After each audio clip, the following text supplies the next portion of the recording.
Hi, I'm Holly Jane Cole. I'm a costume and prop maker and designer, and I'm also a fabric and mixed media artist. Today I'm going to show you how to upcycle your old garments as well as thrifted finds by using simple embroidery and found objects around the home. I find embroidery to be a meditative process that can take you away from your worries and the big things going on in the world while you sit down and focus on a small relaxing task. So I hope that you'll enjoy the process as much as you enjoy the end result. If you make mistakes along the way or you find that it's too difficult, don't get stressed. Just stop and rewind the video, take a breath, make a cup of tea, have a glass of water. Just enjoy that you're taking time to do something for yourself, to make something nice, or even just to learn how to do something. And then after a few mishaps, all of a sudden you'll have something beautiful that you've made. Okay, let's go over some of the materials we need. First, you need something to embroider on. So an item of clothing, new or old, you can use something you found around the home, like an old handkerchief. You can use a scrap of fabric and then you can sew that onto a piece of clothing. In my case, I'm going to use my jacket. Sew something on above the pocket. But you can sew onto anything you like, a shirt, a scarf, anything that you feel like you want to make a little bit more exciting. Once your design's drawn onto your fabric, it's time to decide what you want to stitch it out of. So there's lots of different options for stitching, and some of these are going to depend on what you can get access to. There's lots of different threads that you can get from all different kinds of places. So some threads you can get just from Kmart or other big box stores. There's specific embroidery floss threads which you can get from sewing shops, though even sometimes now you can find these in big box stores as well. You can often find threads like this, and especially older vintage threads like these, in Vinnie's and other secondhand shops. So anything that's sort of quite thin you can use if you double up the layers. If you are finding thicker embroidery floss threads like this, we split these apart so they're a little bit thinner. You can find lots of different sorts of textures and finishes. Ones that are shiny like this, you can feel they're a bit more plasticky. They'll be harder to thread with. So it's probably not the best place to start, but you still can use them. These kind of twine, they're quite thick, so you'd need a thicker needle for those, but they're still definitely usable. What else you can use and find around the place is different things to embellish your stitching with. So these are just a few sort of beads that I've found around the place. So these ones I've all just found in secondhand stores. These are ones from big box stores that you can just find, add onto the embroidery to give it a little bit of interest. Again, this is some more vintage thread from Vinnie's. This is some thread from Kmart. Going through some things in my house, I found a few little random bits and pieces that I thought I might like to add. So you can just have a look around, see what you find. Maybe there's a broken piece of jewelry that you really wish you could wear, but you've lost its pair or it's come off a necklace, and you could reimagine that into something on your clothing that you might wear more often.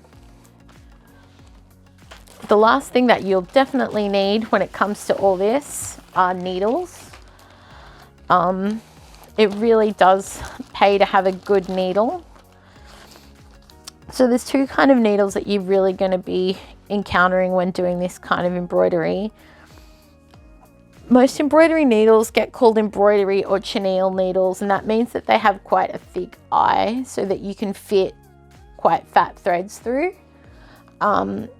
The two kinds that you'll probably encounter and that we'll be using are ones that are quite blunt on the end and the others that are quite sharp. So if you're going to be embroidering directly onto a garment, you're probably going to want to use quite a spiky, pointy one. There's some types of stitches where people prefer to use the blunt ones, especially stitches where you're going back under your own stitches. We won't be doing too many of those. So if you can just find yourself a good, sharp, large-eyed chenille needle, then that would be good.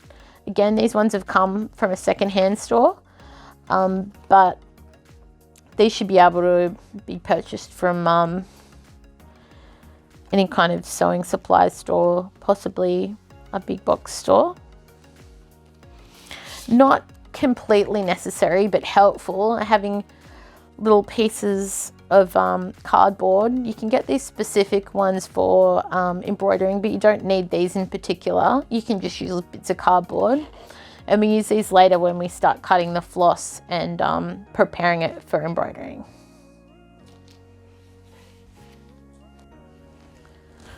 There's one more thing that will make embroidering much easier. It's not necessary, but it will help you, is having a hoop. So there's lots of different kinds of hoops. You can get them from all over the place these days. This one has an elastic outside, and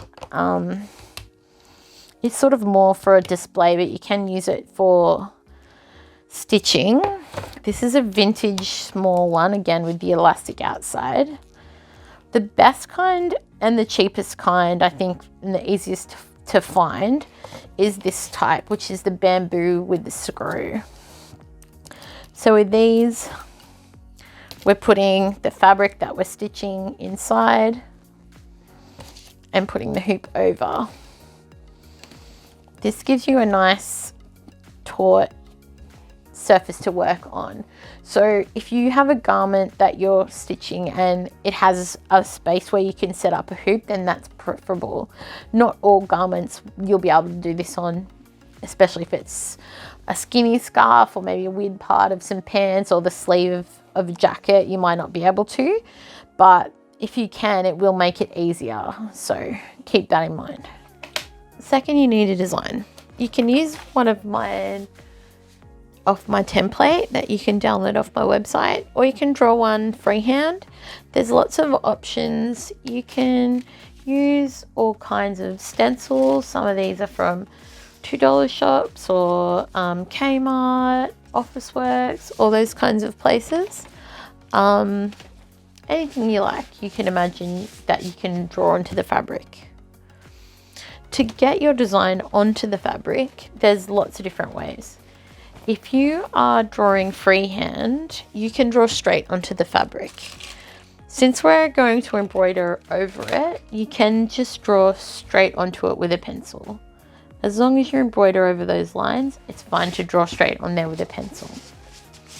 If you're worried that maybe you don't want those lines, you've got a few options. You can use a tailor's chalk, and that should wipe off eventually. So that's the kind of chalk you'd use marking patterns when sewing.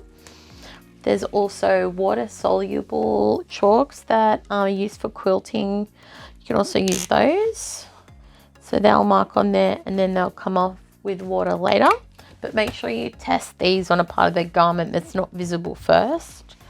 Another great option is a friction pen.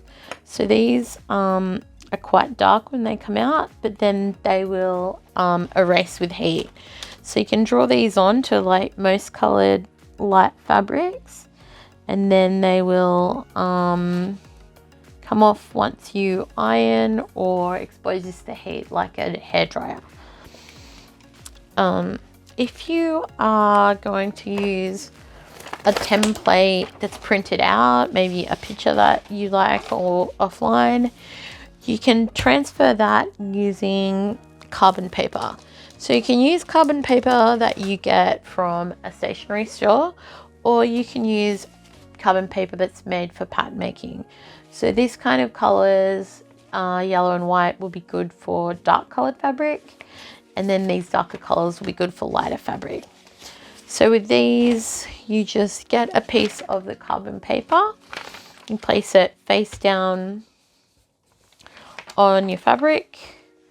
And then you trace over the design. And you need to press quite firmly to make sure that the carbon paper underneath is activated.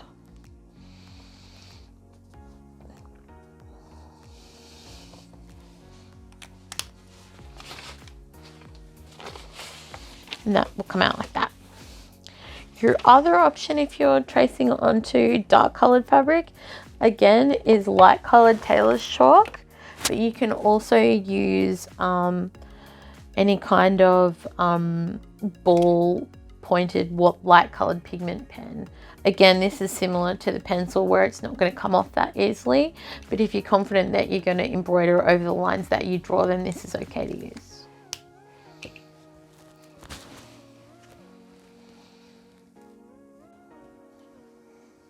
Okay, now we've got everything together, we can start to do our embroidery. So you need to have your garment, the threads that you want to use, your hoop, some scissors, a needle, any embellishing you want, and the pattern that you want to use. So I'm going to use the chicken pattern, but I'm just going to draw it freehand on here myself. So get the little chicken body.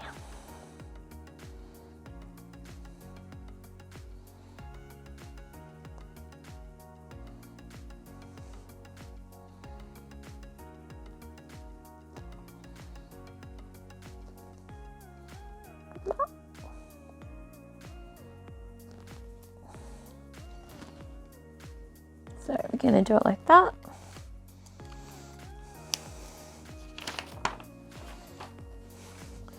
So this is a bit of a lumpy area, but I should still be able to get the hoop in.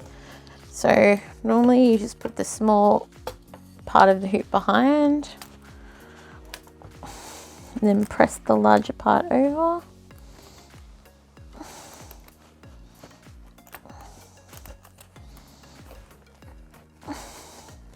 I need to unscrew that a little bit so we get allow for that bulk of the jacket.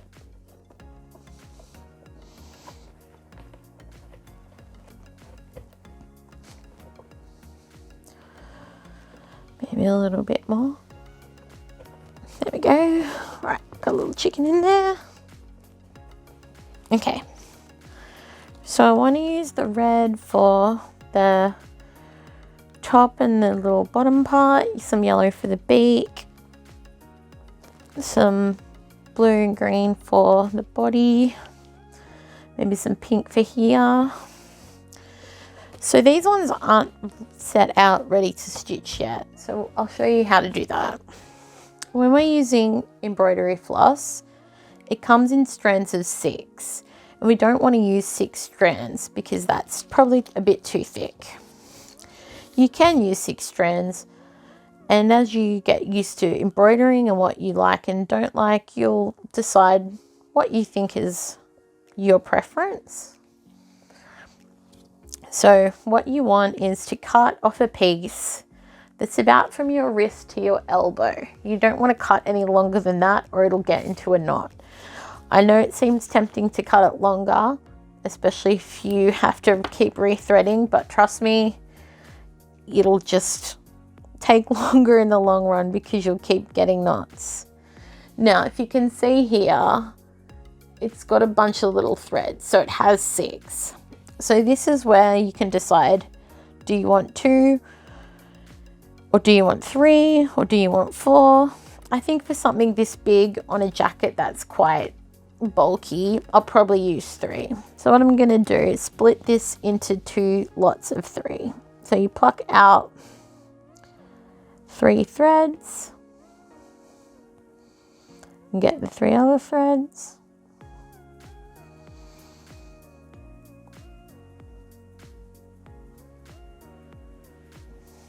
And just separate those like that. So that's normally what these cards come in handy for. If you've got the spare 3 or 2 or 4 left over that you're not using, you can just wrap those around and keep them safe. And the same with this, you want to unravel this and wrap this up around so it looks neat like this. Cool. So now we've got 3. Want to tie a little knot in the end, however you like to tie a knot.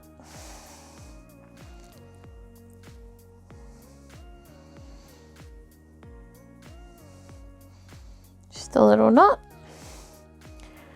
If you're doing embroidery to display and not on a garment, you might not tie a knot. Some embroiderers like to keep it as flat as possible, but if you're going to be doing something that's going to be worn and washed, then I definitely think you should have a knot in there. I'm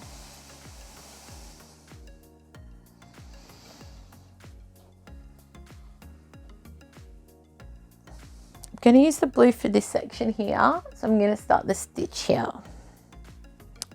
So what you want to do is start from the back, and you just want to prick the needle through where you want to start. So here.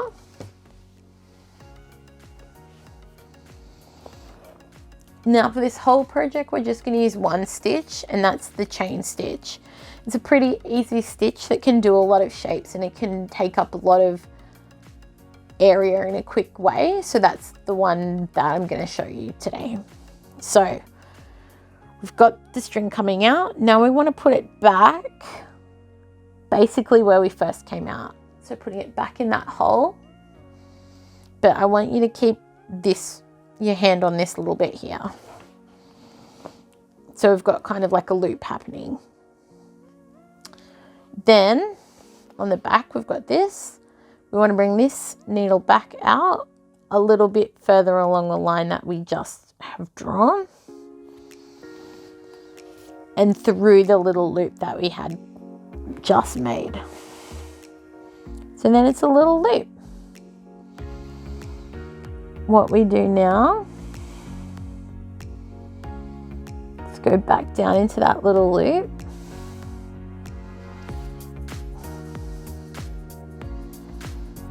Back down into the hole we just came up. Keep that little loop. Again, from the back, you're kind of just like feeling like this while it's turned around like this. Bring the needle up again.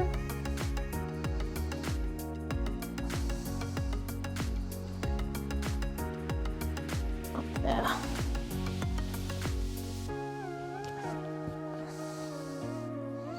Up like that.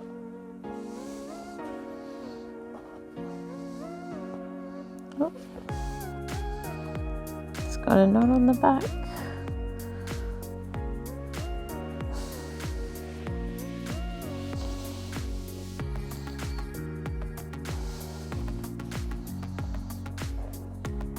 There we go.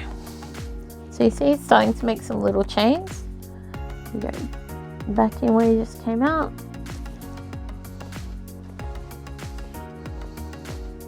A little bit further along, come up and out. The trick to this stitch is really just to try and keep the distance that you come back out here the same as the previous, so that the little loops that we're making look the same kind of size. You can see maybe this loop's a little bit bigger than the other two. If you want to make some really big or really small, then that can be a way to sort of show different sorts of things in your stitching. If you're trying to do feathers or scales, you can make them different sizes. So then it's just keeping on going on that sort of shape. Sometimes if something gets pulled a little bit funny, just pick it up with a needle, give it a little tug. That one's a little bit too tight.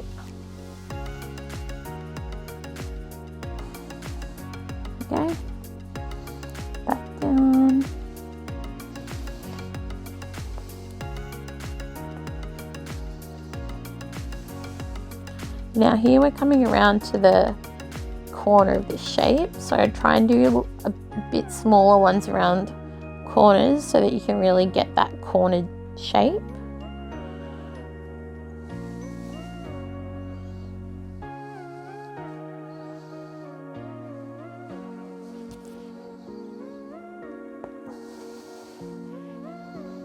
You can even just bring it out up a bit earlier and then bring that through. That.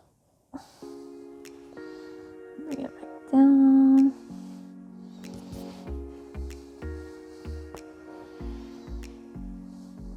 And keep going like that.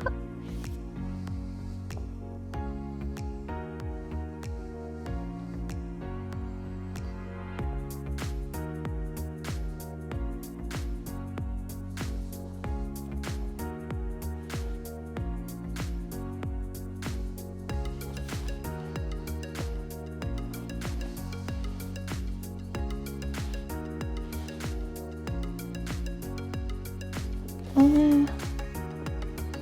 going.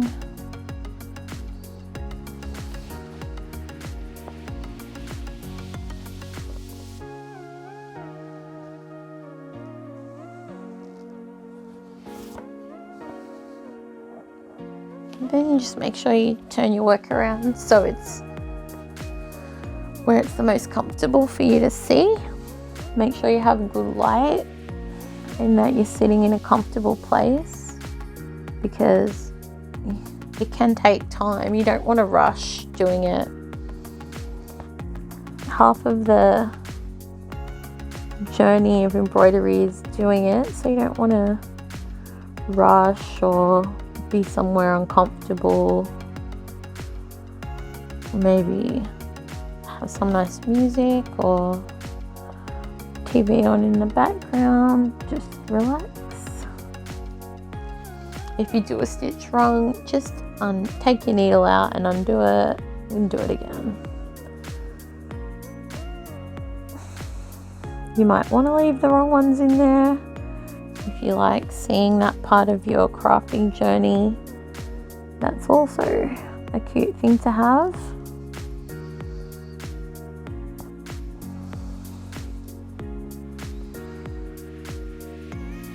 And so we just go around that shape.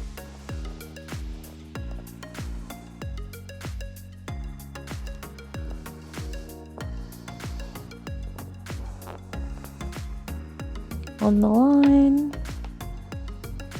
just making sure we pick up that loop each time, going back down in the hole of the loop each time, coming back out, grabbing the loop,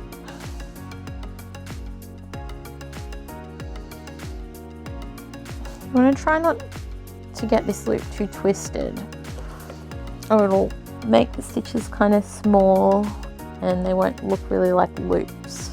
You can see this one's probably a little twisted, so you just want to keep that in mind.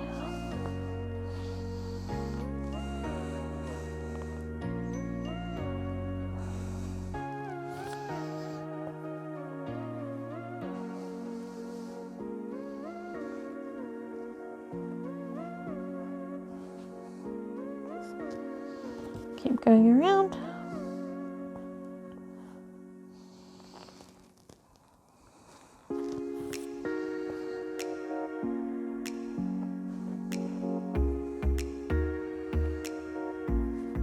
Oops, really did it wrong there. We go back through where we came out.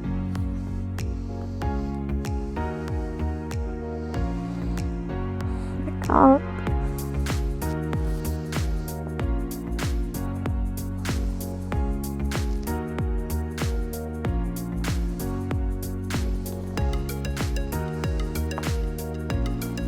These ones are quite small, so I'll do some big ones on the next colour and show you.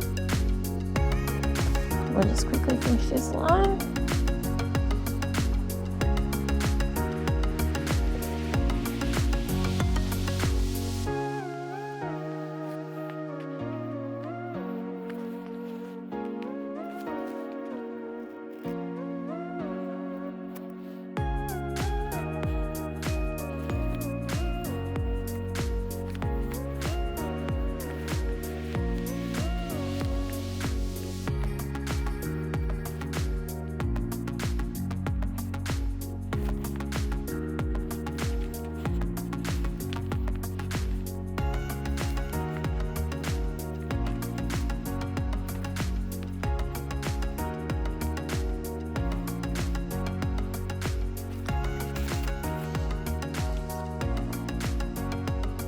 Okay, so when we're at the end, I'm just going to go through the outside of the loop instead of back through where it came out of.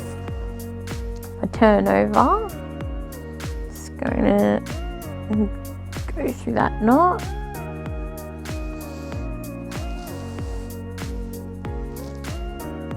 And then bring it through that hole, and then through that hole, and that ties off a knot. Looks like I got a knot there, so I can cut this one off now. Looks like my first stitch made a bit of a knot, so I'll just tie that off and cut it down.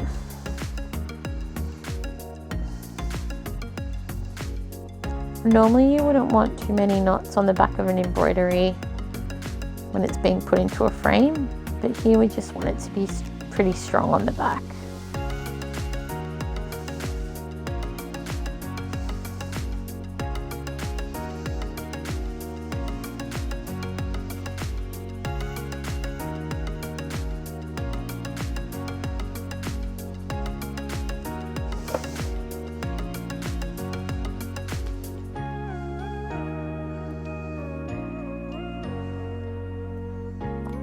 Cut those off. Oops.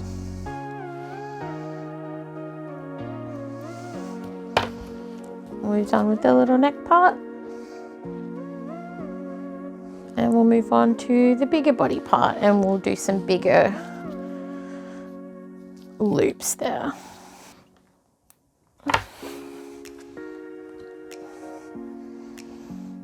This one, let's try 4 loops, 4 little strings. We'll see how we go with that. And we'll do some big loops.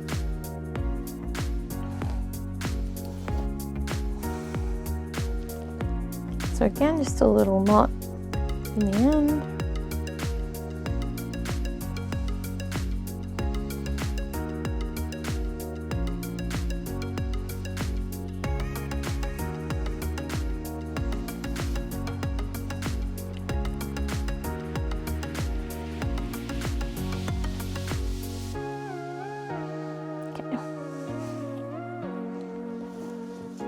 So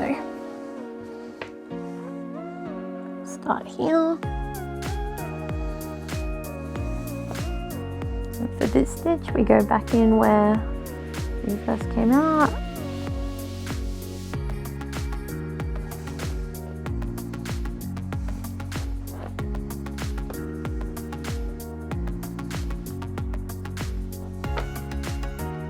Oops, looks like I caught the knot, so just be careful of that.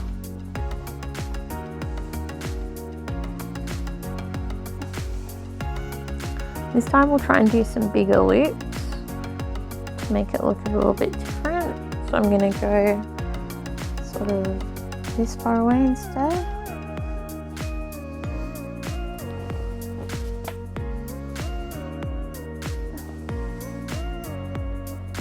Like that. And back down there. Then try and go that same distance away when you come back out. Do the loop. Whoops. Unthreaded my needle. And back through.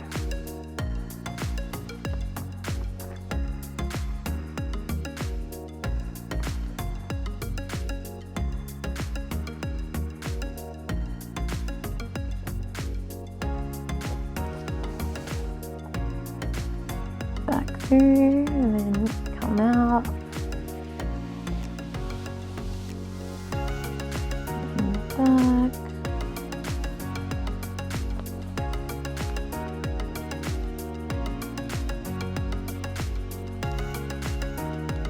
Back through and then out again.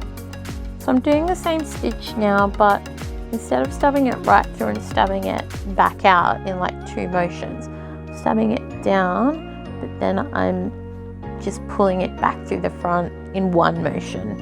It's a bit easier to do here because the stitches are larger.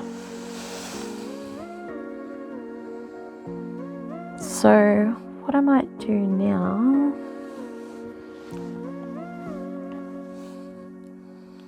is go back down on the outside here because I've finished this line.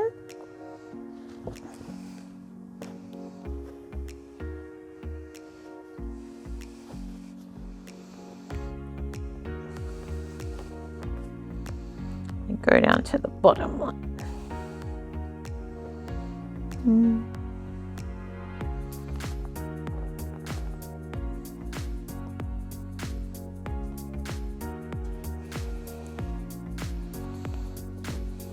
Go down to this line.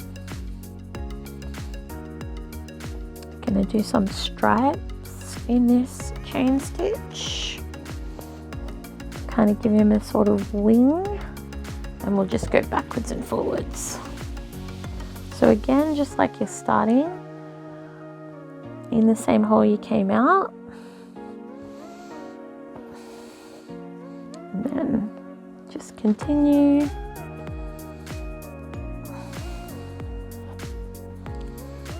There are other stitches that you can use to colour in, and there's lots of tutorials about those online if you want to look them up. But I'm just showing you this chain stitch because it's the easiest, fastest stitch that I think is really great for beginners. And all of the designs on the sheet that I've drawn are designed so you can just do them all in chain stitch and they'll all still look like what they're supposed to look like. So there's cats and chickens, there's a bee, they'll all still be recognizable as what they are if you just do the outlines. So you're going to go back the other direction.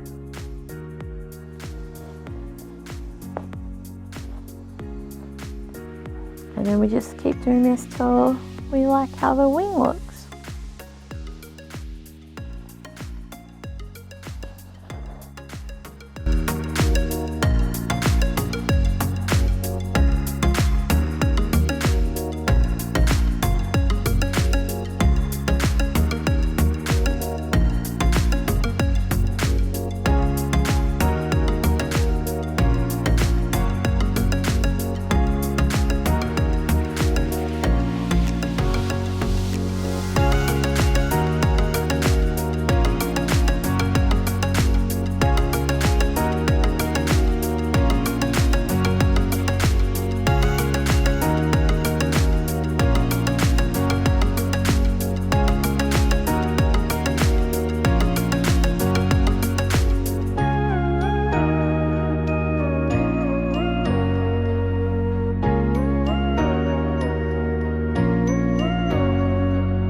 Okay, now my chicken's mostly finished.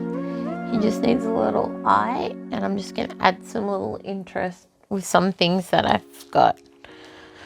So I've got a little pom-pom thing that I got from Kmart, some little beads I found in my house, and some sequins. Also, I've got a little bead that I'm just going to use for his eye. So I'm going to use a thinner cotton to sew these down. You can just use the embroidery floss if you have some of that. You can just use 1 or 2 strands. Just thought I'd use this for a bit of difference. So when you're sewing down your embellishments, you just want to make sure, if you're still using one of the big chenille needles, that it's just going to fit through the eye of whatever you're using. So this bead has quite a large eye, can fit through. Same with this bead, that fits through as well. Sequins, bit tight, but that's still fine. So just gonna thread the needle. If your needle's too large for the beads, you can get a smaller needle, or you can use the needle to thread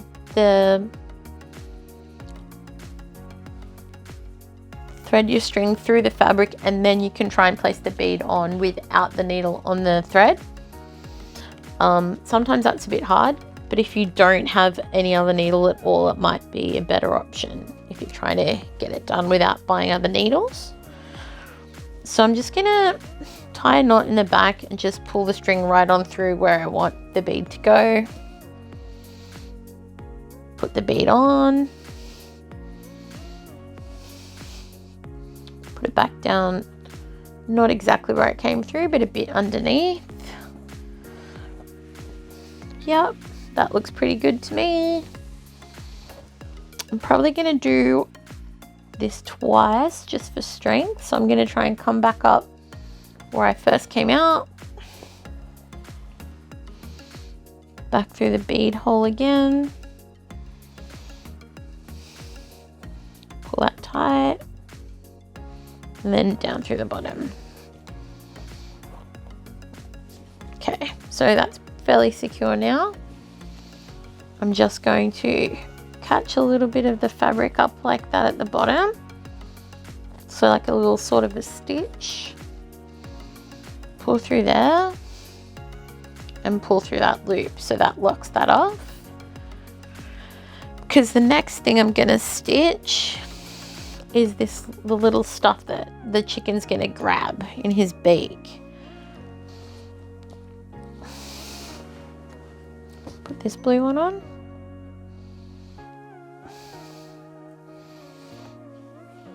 That one looks pretty good. And then I'll put this bead on.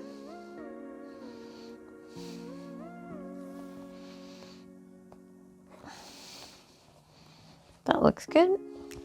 And then my pom-pom.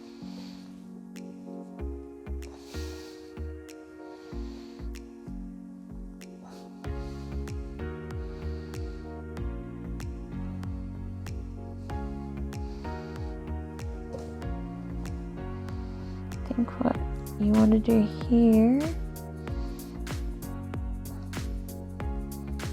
just tie a knot in the end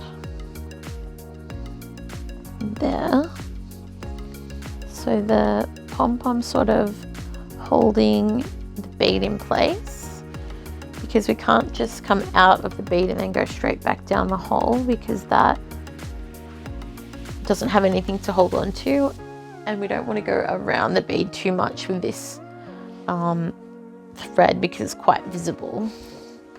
So we go around the pom-pom strings, down into the bead, like that.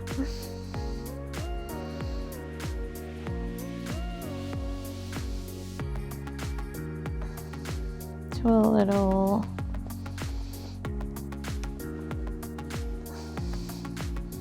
few little turns around there.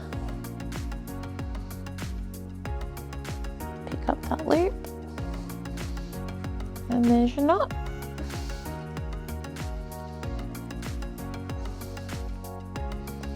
I normally like to thread my thread back through the threads on the back so it's kind of hidden. It's easier, and then it's a little bit harder for it to come loose.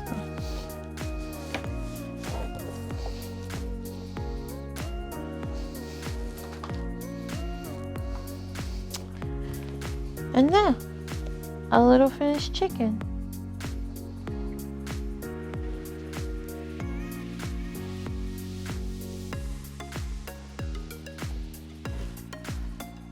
Okay, now we've finished our garment. There's just a few things that you need to keep in mind now it's done. If it's on something that you're going to wash frequently, you'll need to make sure that it's either inside out or inside a pillowcase or washing bag when you put it into the washing. Otherwise, you can hand wash it. If it's something that might rust, you might need to make sure that you dry it quickly, or that you hand wash it and maybe keep that part out of the water as much as you can. If you've enjoyed doing the chain stitch and you want to learn other stitches, there's so many videos on YouTube about how to embroider, and it's seriously easy. You don't even really need to look up a tutorial. You can just start poking a needle through fabric in whatever way that you like. And that's some of the ways some of the best embroidery has been discovered, by just making it up. There's so many books in libraries that you can borrow, and just resources everywhere that you can look up. You can contact me through my website if you have any questions about where to look or what to do. And I just really encourage you to look up other fabric artist work, look up other art that's not fabric art. Just be inspired by all the things around you. And if you have something that you want to make, just make it. Don't wait for the right time, because whoever knows when that's going to be. If you think a project's too hard, try it anyway. If it's too hard and you make a mistake, that mistake could be the thing that makes you learn something really important that makes you able to do an even harder thing later. So yeah, practice, learn, and above all else, just relax and enjoy your learning process. Okay.